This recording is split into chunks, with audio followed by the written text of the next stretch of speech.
శ్రీ గణేశాయ నమః, శ్రీ సరస్వత్యై నమః, శ్రీ గురుభ్యో నమః.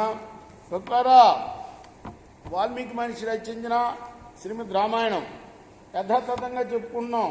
ప్రతి శ్లోకము దాని అర్థం. ఇందులో భాగంగా నేటి వరకు మనం బాల, అయోధ్య, అరణ్య, కిష్కింద, సుందర యుద్ధకాండాలు పూర్తి చేశాము.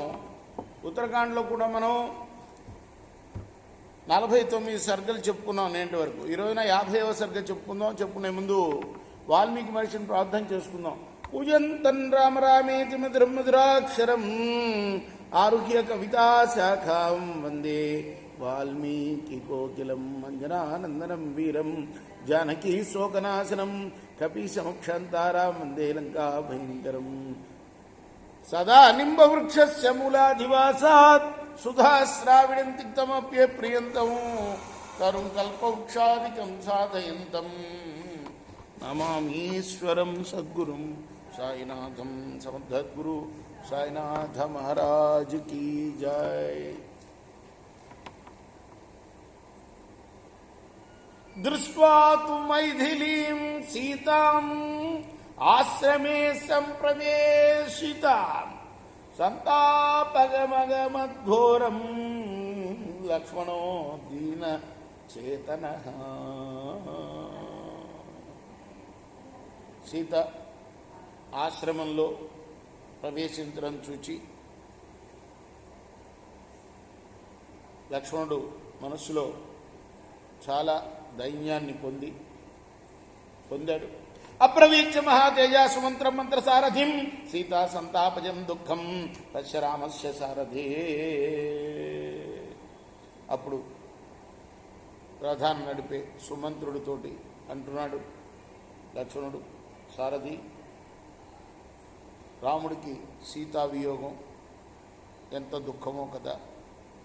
తతో దుఃఖతరం కిన్ను రాఘవస్య భవిష్యతి పత్నీం శుద్ధ సమాచారం విసృజ్య జనకాత్మజం. పరిశుద్ధమైన చరిత్ర గల సీతమ్మను విడిచిన రాముడికి ఇంతకన్నా ఘోరమైన దుఃఖం ఇంకొకటి ఉండదు సుమంత్ర.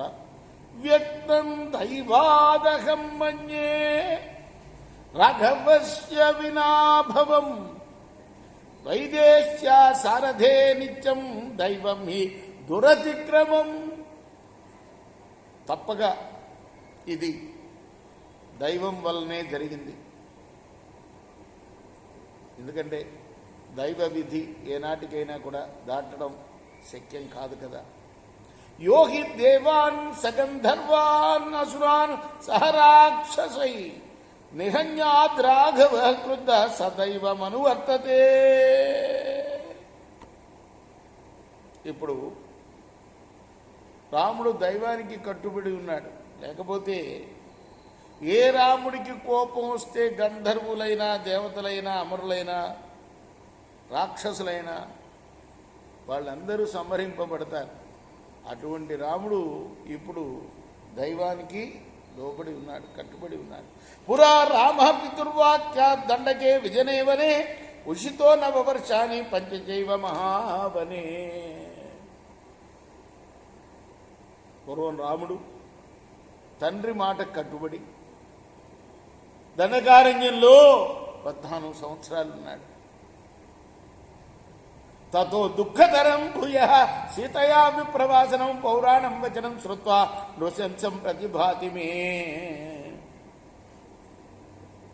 అయితే ఆ దుఃఖం కన్నా కూడా ఇప్పుడు జనపదుల, పౌరుల, అంటే గ్రామీణ ప్రజల, నగర ప్రజల మాటలు విని ఆమెను దూరంగా పెట్టడం అనేది అంతకన్నా దుఃఖతరమైన విషయం అయిపోయింది ఆయనకి. కోను ధర్మాశ్రేయ సూత. సూత అంటే రథం నడిపేవాడిని సూతుడు అంటారు. అదొక కులం ఉండేది ఇదివరకు, రథం నడిపేవాడు. ఓ సూత అంటే ఆ సుమంత్రుడు సూతుడు కదా, ఇప్పుడు సారథిగా ఉన్నాడు కాబట్టి. కర్మణ్యస్మిన్ యశోహరే మైథిలీం సమను ప్రాప్త పౌరైర్హీనార్థవాదిభిః.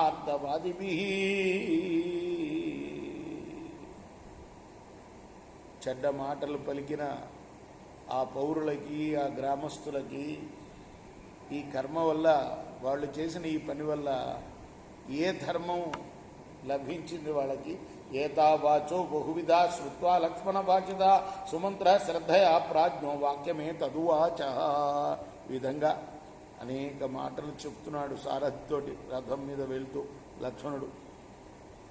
అప్పుడు ఆ సూతుడు, ఆ సుమంత్రుడు ఇలా పలికాడు, నా సంతాపస్తయా కార్యక సౌమిత్రే మైథిలీం ప్రతి దృష్టమే తత్పురా విప్రై పితుస్తే లక్ష్మణాగ్రత.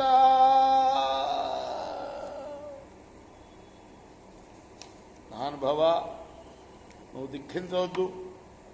పూర్వం నీ తండ్రి సమక్షంలో బ్రాహ్మణులు ఈ విషయం గురించి ముచ్చటించడం విన్నా నేను. భవిష్యతి దృఢన్ రామో దుఃఖ ప్రాయోప్య సౌఖ్యభాగ్ ప్రాప్స్యతే చ మహాబాహుర్ విప్రయోగం ప్రియైర్ధ్రువం.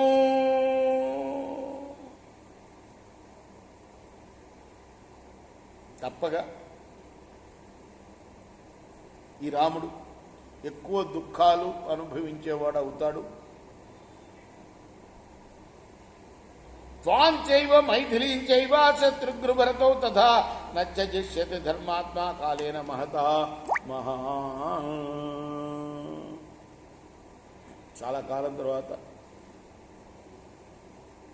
సీతను, భరత శత్రుఘ్నుల్ని కూడా విడిచివేస్తాడు రాముడని వాళ్ళు చెప్పడం నేను విన్నా నీ తండ్రి సమక్షంలో.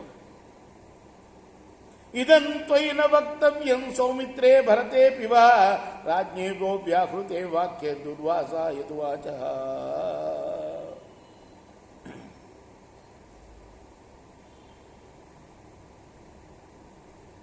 దుర్వాస మహాముని, శివపురాణంలో అదే వచ్చింది, ఇక్కడ అదే వచ్చింది. మీ నాన్నతో పలికిన మాటల్ని నీకు కానీ భరతుడికి కానీ నేను చెప్పతగినవి కాదు.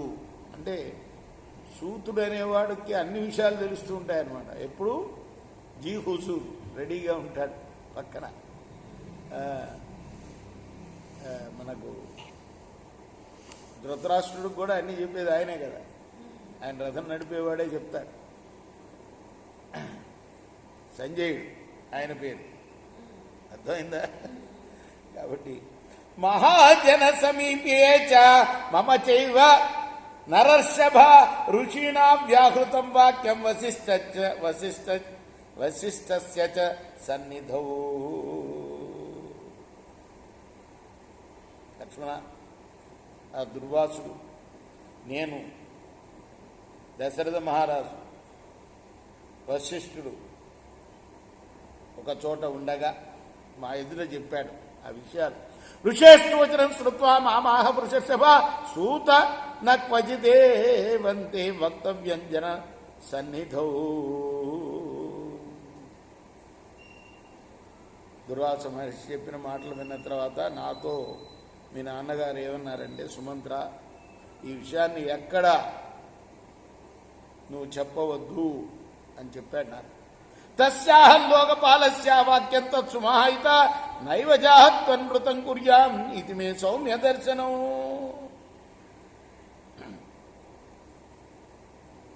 ఆయన మాట అసత్యం చేయకూడదని నేను ఆ ఉద్దేశంతో ఉండాలని నా అభిప్రాయం అయ్యా. సర్వదైవ న వక్తవ్యం మయా సౌమ్య తపాగ్రత యది తే శ్రవణే శ్రద్ధా శ్రూయతాం రఘునందనా.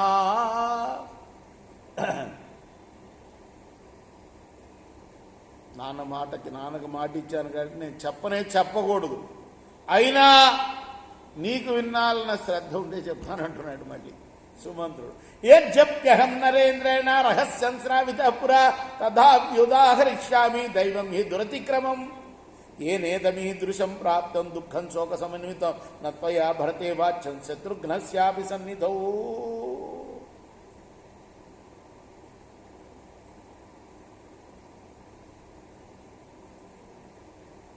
కానీ నేను చెప్పే మాట నువ్వు భర్త శత్రుఘ్నులకు చెప్పకూడదు సుమా. తత్స్మృత్వా భాషితం తస్యా గంభీరా అర్థపదం మహత్ తథ్యం బ్రూహితి సౌమిత్రీ సూతంతం వాక్యమబ్రవీత్. అయితే చెప్పవయ్యా అని అన్నట్ట ఇక్కడ ఆపేశాడు ఈ సర్గని. ఉత్తరాఖండలోని 50వ సర్గ పూర్తి చేశాం. రేపు 51వ సర్గలో మిగతా విషయాన్ని చెప్పుకుందాం. కృష్ణార్పణమస్తు. సాయి కృష్ణార్పణమస్తు.